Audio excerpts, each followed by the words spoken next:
When I ran the numbers of operating my team at the brokerage that I was at compared to the money that I would make if I did the exact same sales with my current team members at Real, my net at Real would be $88,000 higher than my former broker. It's going right in the 88 for doing the same exact thing, Gagan. You made a pretty bold move in the last couple of weeks. Oh, you heard about it? I did.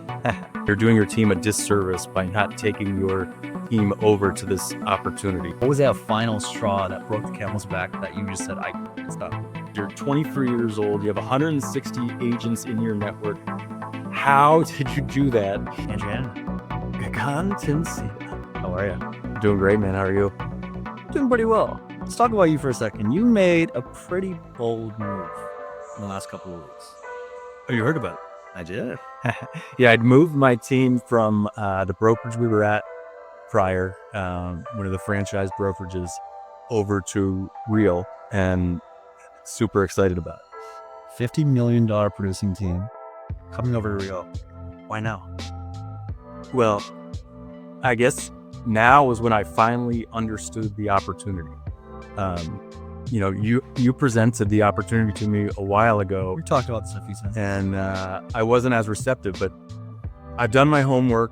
There's been more tech that has rolled out, a bunch of new products, and it became the point where it's like, okay, this is now a no-brainer, and you're doing your team a disservice by not taking your team over to this opportunity. That's what I see it as. It's a better opportunity, and there's more opportunity and more ways to make money and more ways to succeed at Real than the brokerage that we came from. It seems like there were a bunch of things that kind of just climbed that ladder for you until everything just fell over. What was that final straw that broke the camel's back that you just said, it's done?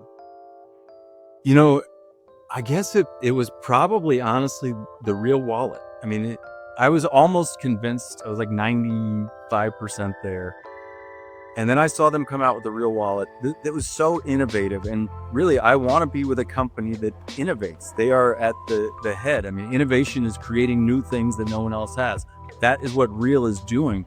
And it's absolutely genius to me that they decided to get into the financial business alongside real estate and tech. The beauty of it is that it's publicly traded, and it's going to help bolster the stock price, and you and I are both owners of the company. You talked about this beforehand, even prior to joining Real. You texted me. I remember the text. It said, Gagan, I just bought $5,000 to Real stock, my own money. Yeah, because I was going to hedge my bets. You were like, hey, you need to join this brokerage. I was not convinced yet. I hadn't seen enough data, but you had convinced me because you are a very smart guy. I said, I don't want to miss out on the opportunity. I'm going to buy some stock now. So at least if I miss the opportunity to join the brokerage, I'll still get the come up on the stock. So I bought the stock and then I joined the brokerage. Yeah. But it just made so much sense now with the innovation that Real has come out with. So you've been at Real for how long now? 2 years now. Year and a half, give or take. 2 years. And I've been told by the broker in charge of New York that you are the youngest person at Real to ever have 160 people in their network, because you're 23 years old. You have 160 agents in your network. How did you do that? And what does that mean for you as far as compensation and what it does for your lifestyle? Well, I mean, I hope the IRS isn't watching. So that's really important. Yeah, so I've been the fastest grower in the company's history at 21, 22, and now 23. Hopefully 24, 25 months, that's right. I brought one of the biggest things that I brought the number one luxury team leader in all of Oregon at 21 years of age. And the reason that I was able to bring him is because he saw the opportunity that existed. He was at a different cloud-based brokerage. And he said, the delta, what's happening at Real is going to be exponential, right? I don't think growth is linear. I think it's exponential. So when we talked about this, not only was I involved because it's scary. You have imposter syndrome at that age. And that's why I say we're a community, right? It's not just the fact that you have myself, your sponsors, you have 30,000 people, including some billionaires in there. So what I did is I got involved and talked with some billionaires. And then once he started hearing their stories and our stories, it all made sense. Because Real isn't just a cultural company. It's not a tech company. It's humanity times tech. I think those two things create leverage that no other company has. So the way that you and I are talking about this, it's the exact conversation that I have with everyone. And now I'm at the point where I have so many agents that it's not really it's not a necessity to say, hey, you need to come to Real. I just want to be the person they think of when they come to Real. So you spoke about the culture, which from what I've seen so far, it's been amazing. But I've only been in the brokerage for a couple weeks now. I've been here longer. What do you think is, and you've been at other brokerages before, what is the biggest difference in the Real culture to the other brokerages that you've experienced? I believe it was Socrates who said, he didn't actually say this, but I don't know what I don't know, right? And it's hubris to think that you do know what you don't know. So I've been lucky enough to have a lot of people that are a lot more intelligent than myself, like you are.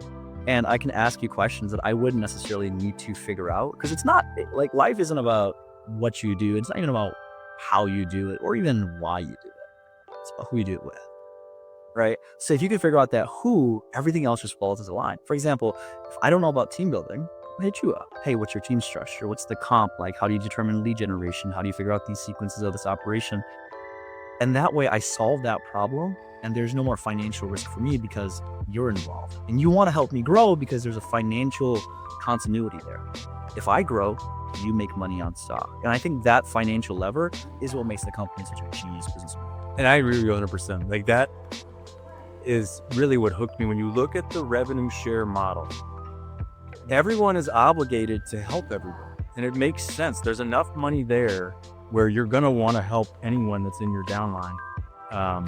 And it's just creating a culture where it's almost like, why wouldn't you help? You said a word. And it's really interesting because I think these two things are combined. You said obligated. No one is obligated, but everyone feels obligated because culture is cadence, right? So when the rhythm of the person that you're speaking with wants to help you grow, you then want to help that said person grow. And it's this beautiful cycle in which it's not just me growing and you growing, but because I'm helping you grow, you now then for one help this person grow. I don't know if I used the word then for correctly, but you did. I think that's beautiful. No, it is. And the other thing beautiful about the revenue share that I loved, and I love to bring this to my team as well, because everyone on my team can get revenue share. Anyone that joins the brokerage can get revenue share. One of the most difficult things about real estate sales is cash flow. We never know how much we're going to get paid. You can go 2 months, 3 months without getting paid. Then you can make $50,000 in a month. It's all over the board. The beautiful thing about the revenue share, and you showed me how yours works, you just get a payment every month. Right. So like your cash flow is shored up by your revenue share. You don't have to worry as much about when is my next sale coming, because you have a guaranteed amount of money coming in every month. You know it's going to be there. You get to ease your anxieties with, hey, am I going to sell something this month? What happens if I don't sell something this month? Because the revenue share becomes kind of like a safety net for you, and it's residual reoccurring income every month that once it's set up, other than, again, the obligation to help the people in your network, there's not a lot that you have to do to maintain it. I was supposed to interview this guy, and now he's interviewing me, and you guys see how this is working. I'll tell you a quick story. So I was in Denver in 2024. I was helping a buddy of mine scale his team, and my mom got hit by a car. This was the third time she got hit by a car. She's a magnet. She broke her back, complete destroyed pelvis. And my dad hit me up. He's like, you want to come back home or you want to be at Denver? Your mom broke her back. And I was like, shit, dude, I want to come back home. They're my parents. Revenue share paid for the mortgage. It paid for car insurance, paid for groceries. So people think that we're speaking in these, hypothetical terms of like, oh, wishy-washy, I want to have rev share. But once that actually affects your real life, then it becomes, oh my God, this is real money, REAL money.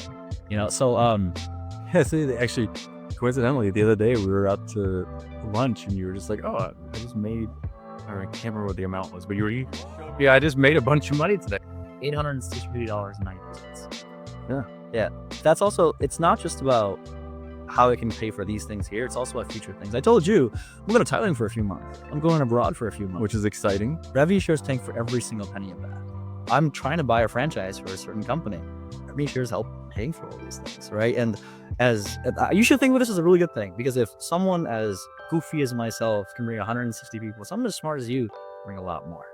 Well, I don't know about that. You feel quite a bit of skills to the camera, man. We're just, Nicky. But you know what? Something else too, because I want to pick your brain a little bit, is a lot of the people that I have, they're teams. They're bigger. On average, most of the people that I'm coaching with that we talk to, they're 10 to 15 million. Right. So let's speak to that team structure. When you're at Real, one of the biggest things that a lot of people feel is, hey, look, we're a virtual broker, which means that I don't get to communicate with other people. Obviously, you're new to this, but so far within your experience thus far, would you say that statement holds true, or is that a fallacy? It's complete fallacy. As soon as I joined, I was greeted by you, Kim, Karen, a myriad of other Real agents. Met them all at your office. Since I joined, in the few weeks that I've been here, we've already co-sponsored another agent that I'm a broker that I'm friends with, that I'm stoked is coming to the company. It's all so natural. I can't remember what I was saying. What were we just talking about? About how handsome it is. Yeah, I was blinded by your beauty. Do I feel isolated? No, not at all. Not only do we have a bunch of Real agents locally that have already been helping my team, myself, but you go online to WorkVivo and you have access to every agent that's at Real in the United States. 30,000 of them. You can hit them all up right on one platform. It's pretty ingenious. It's like Facebook for your brokerage. Yeah. But not just your local brokerage, the entire swath of the nation. What is your 2026, 2027 vision look like for your team? So our goal is to sell $75 million in real estate. My vision is to have everyone on my team making enough money that they feel comfortable, removing money anxiety, having a culture of what it is at Real. Work hard, be kind. I mean, I want to add something to that. I was talking with Sharon, who he's exited a few billion-dollar companies, and he mentioned something that I want to say. We need to add something to that. It's work hard, be kind, and make money. Because working hard is great, being kind is awesome, but we need to make money. That's what it's all about at the end of the day. And part of my move to Real was about that. My agents need to make money. I'm only successful if my agents are successful. If my agents aren't successful, then my success doesn't matter. They can make more money at Real.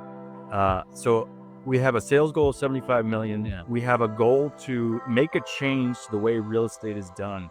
Do it on, from a place of transparency, from a place of trust. Be out there to help the community. We're not just here to extract money from the community. We're here to help the community, and we help first and receive later.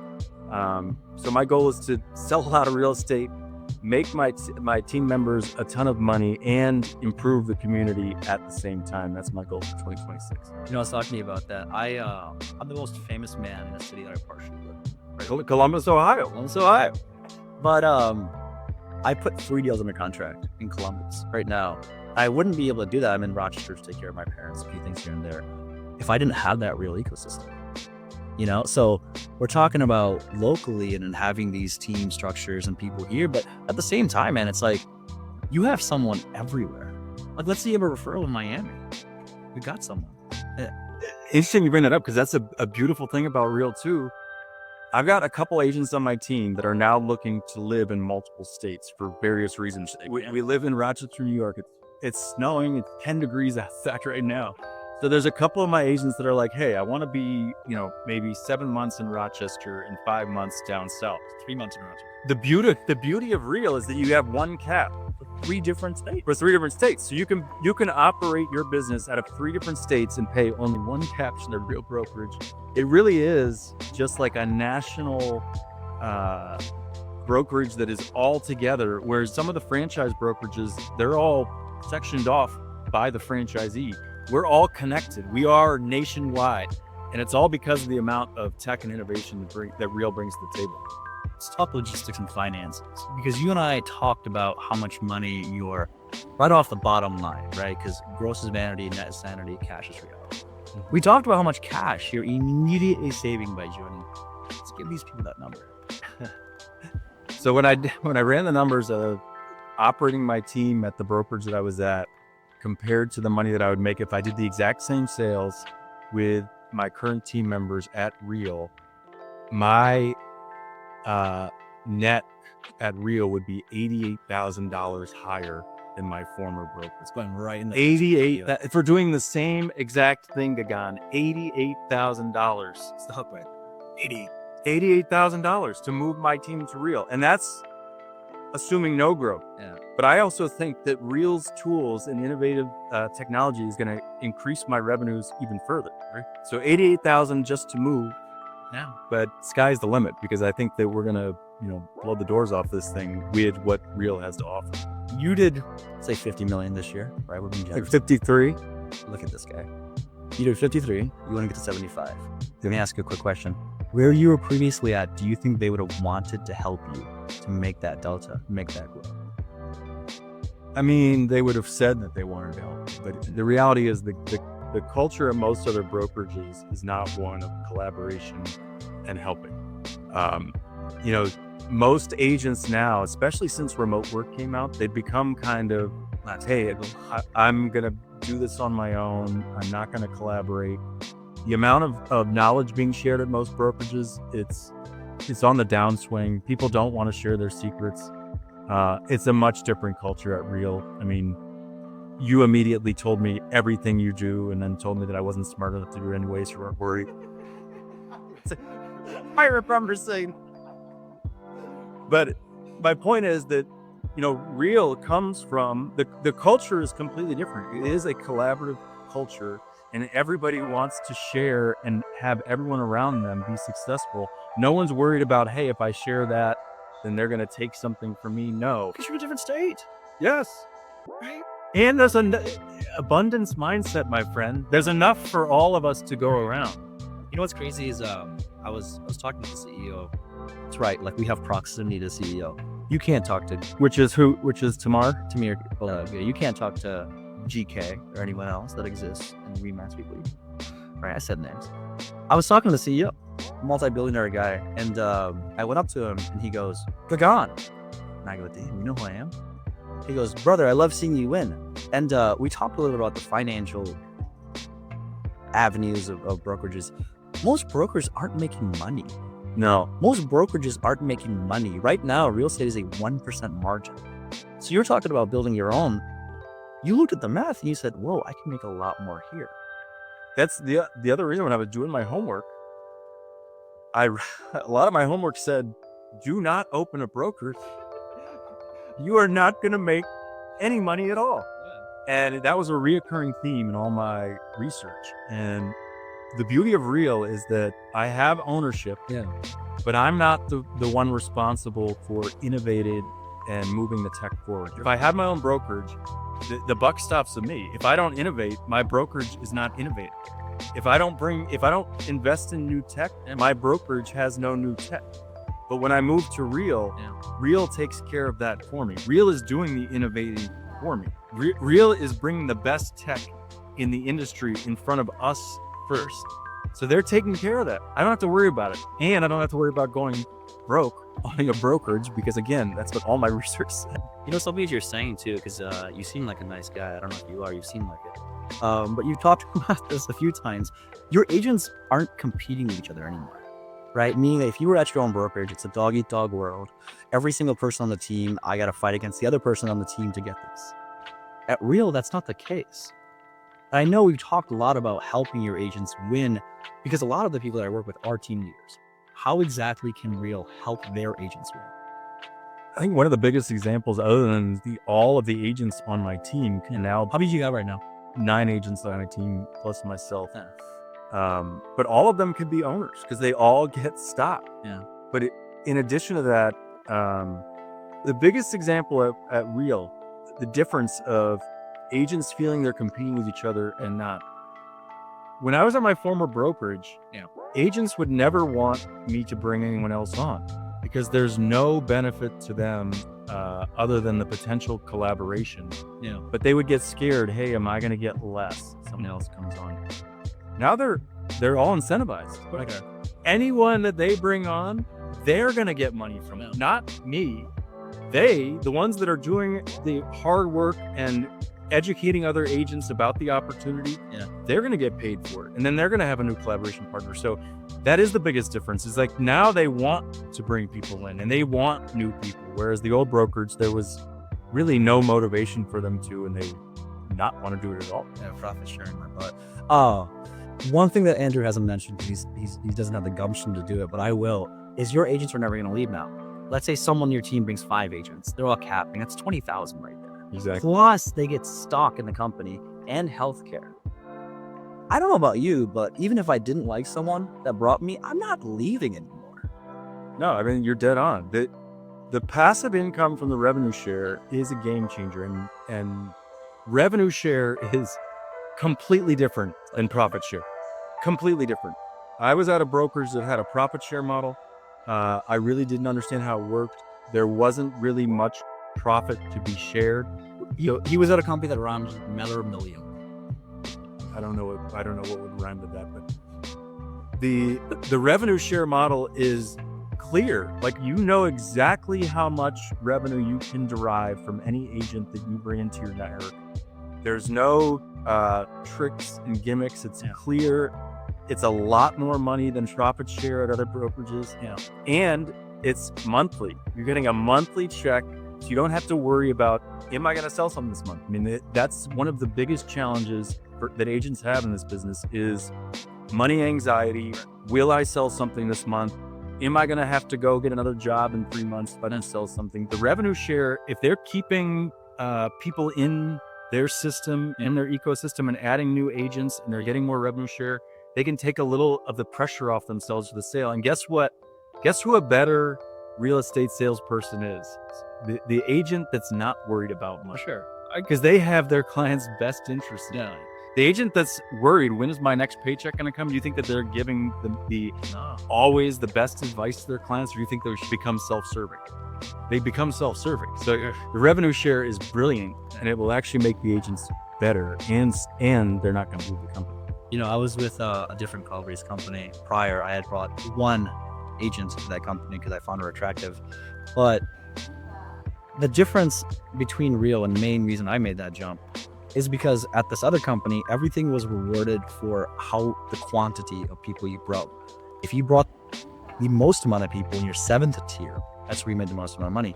I didn't like that because I wanted to know who I'm talking with. I wanted to know who I'm bringing. So when Real flipped that and said your first line of the people that you specifically bring, you get the most amount of money from, I found that to be a genius model because that pushes me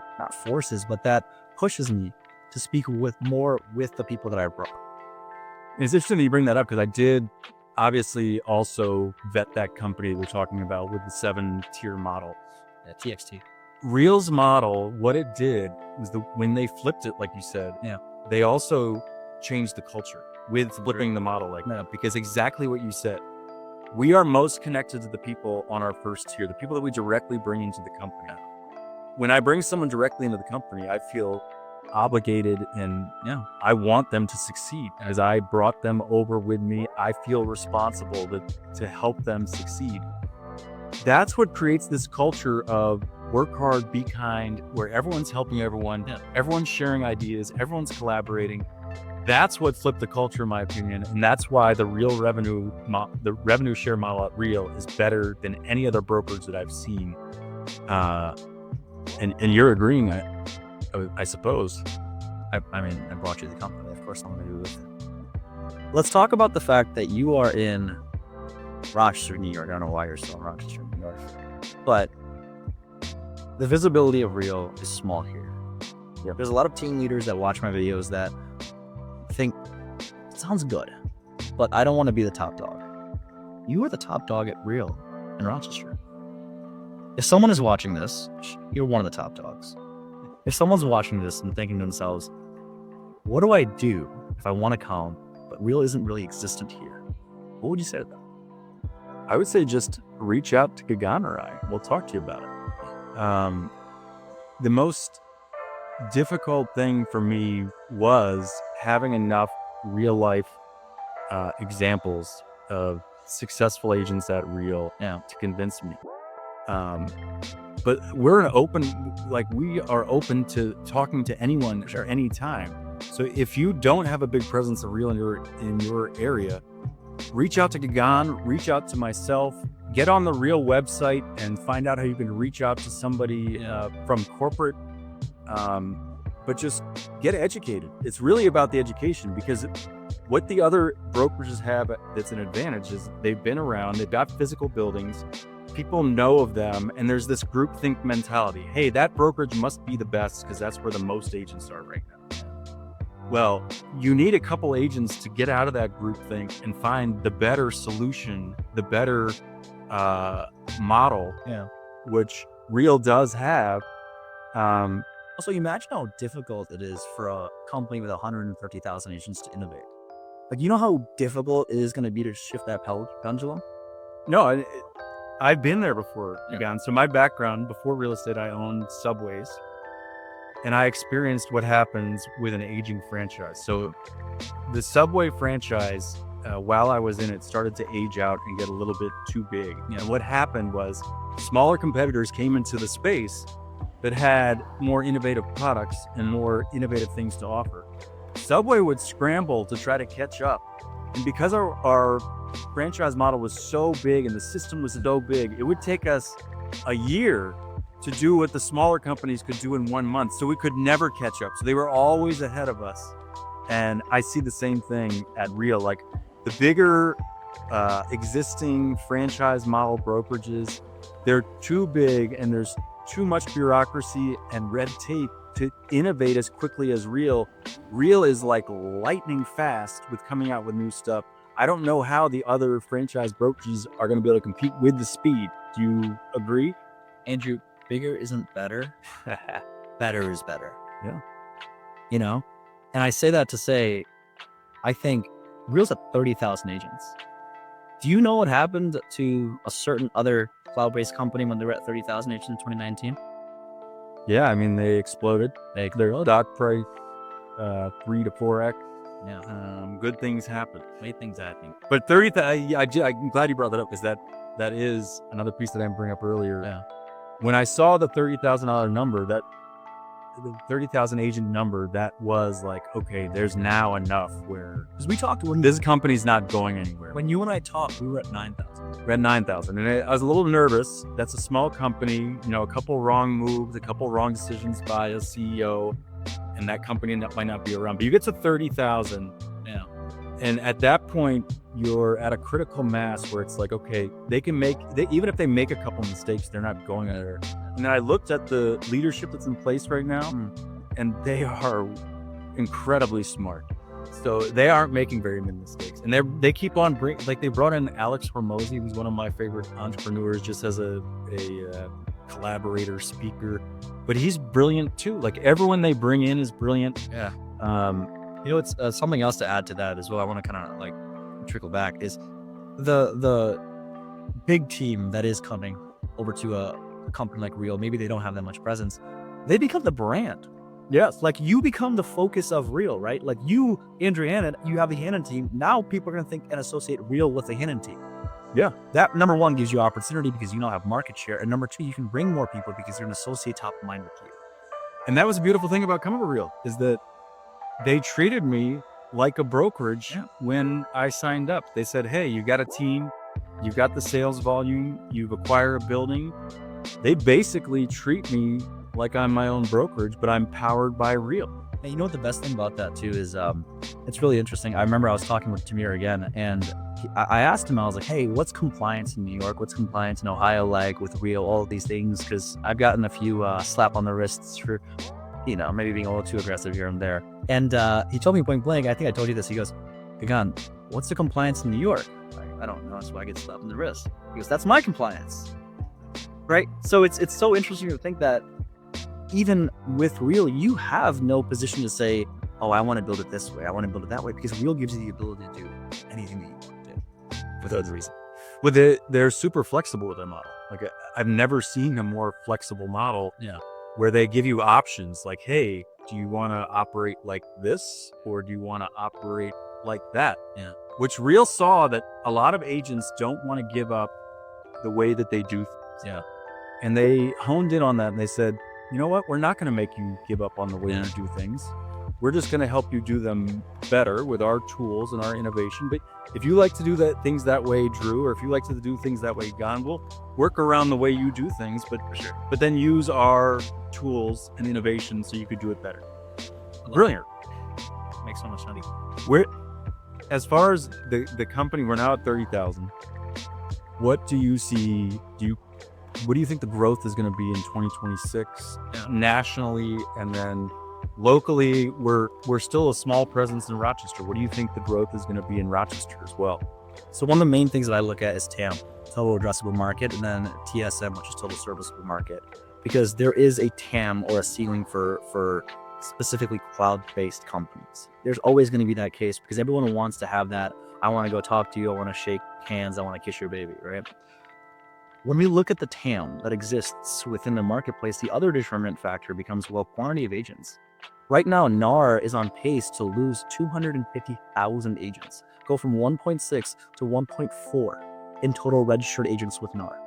So as the agent population dwindles, I think of it from two perspectives. Number one, we can take market share for other agents and say, hey, look, as all these other companies are now downsizing and doing all these things and moving money, Real's EBITDA keeps growing.